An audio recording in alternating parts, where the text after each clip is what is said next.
delighted to be here with my colleague, Councilman Brad Lander, and the PLC Commissioner, David Yassky. And it's actually thanks to the out-of-the-box thinking of Commissioner Yassky, who's one of the leading transportation experts in the United States.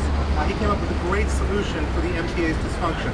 And to be clear, it is the MTA's dysfunction that put us here today, which is that they shut down the B23 bus line, and as a result, 1,600 people had no way to travel every day. And so the Commissioner came up with a great idea, which is these group van rides. And so starting tomorrow, we're going to have group van rides in Borough Park. Take a question or two if people have them. During the MTA hearings, when the MTA was talking about its service and put out a long list of bus routes that would be eliminated, we heard from this community substantially. We went out to Borough Hall, we protested, Councilmember Greenfield had a protest. We did a lot of work together because the community kept saying this is an essential bus line. It's how kids get to Yeshiva in the morning, it's how people get back and forth between Kensington and Borough Park. It's an essential route. We're going to keep fighting that fight. We want to get back to where the MTA provides adequate service to all of us, but right now today it's not. And there wasn't anything more the city could do to change what the MTA was doing, and that's why we think at least stepping into that breach and making sure that there is some way, if your kid's got to go 15 or 20 blocks to get to Yeshiva in the morning, if you've got to get to vote, if you've established patterns in your life that require this route, at least now, for more or less the same cost per ride, you'll be able to get on one of these group vans. You can even arrange with the driver to be dropped off someplace that's not exactly a prior stop, so in some cases it can be even a little bit more convenient. And so what we just want to do is make sure everybody along the old B23 route in Borough Park in Kensington knew this was starting. It's starting tomorrow on Monday. So watch out for them. We're standing here because one, it's important that people pay attention to get on the authorized vans. One concern we have is that anybody may just roll up, and we want folks to know it's the vans that will be displaying the orange circle, a little smaller on the buses, so you have to look for it, but keep your eye out for it. And let us know how it goes, because it's a new thing. It's great to try a pilot, but we've got to learn from it. So we do hope people will call.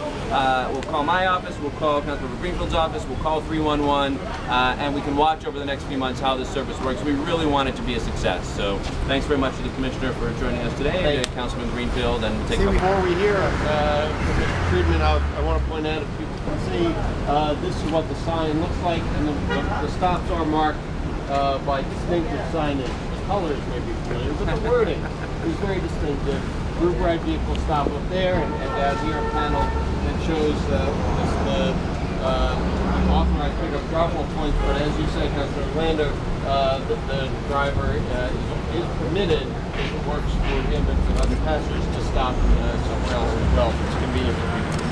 And I just want to point out the sign. In terms of advertising, we're trying to get the word out as best we can with flyers and with word of mouth, but we're going to do everything we can to get the word out, and that's a good suggestion. I'll take it back. And the second question is, here and 4 other places with a set of stops and with a schedule. I'm sure that it will turn out that maybe there's a stop one further along or somewhere in the middle that would be better, and we can add that. Maybe it turns out that the schedule, maybe it's right when the school lets out, there's a burst and needs more frequency then. We will see that as the service goes. One of the great things about this pilot, I think, is that it's the service provided by 5 private operators, one of whom is here, and they will do whatever they need to do to get ridership. So I think we'll have some fun.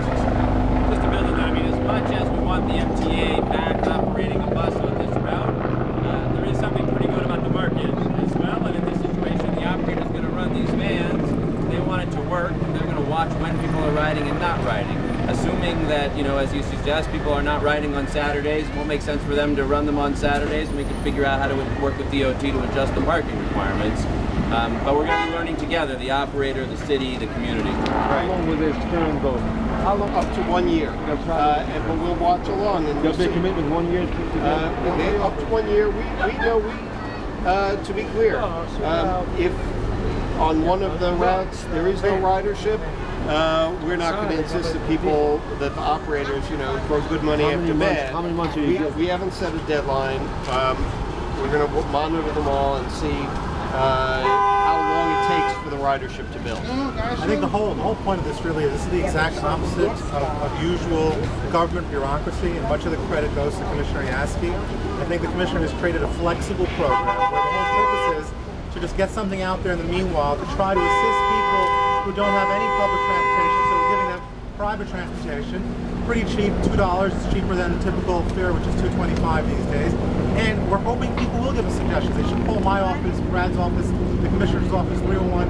It's a work in progress. It's really unique, and it's really to the credit of Commissioner Yassky that we have something that is so flexible that we're hoping. More for the Commissioner. Are these vans regulated by the TLC as far as safety, as far as insurance, as far as so people know that they feel safe going on these vans? That's what that orange good housekeeping, TLC good housekeeping seal of approval tells you is the van has been inspected by the TLC at our state-of-the-art inspection facility. So we know the vehicle is safe. It means that the driver is licensed, not just a regular TLC license, in fact, but a 19A license. It's a higher standard. And it means that the operator has been licensed, full background check, and is operating under TLC supervision. So the idea, this is kind of a cross between the existing commuter van service, livery service, in that it's a little more flexible, and also trying to make sure that some of the unauthorized commuter vans that are operating, so-called dollar vans, they call them. We get people coming into vans that we know have been to the TLC, so we can vouch for their safety. And they carry shirts.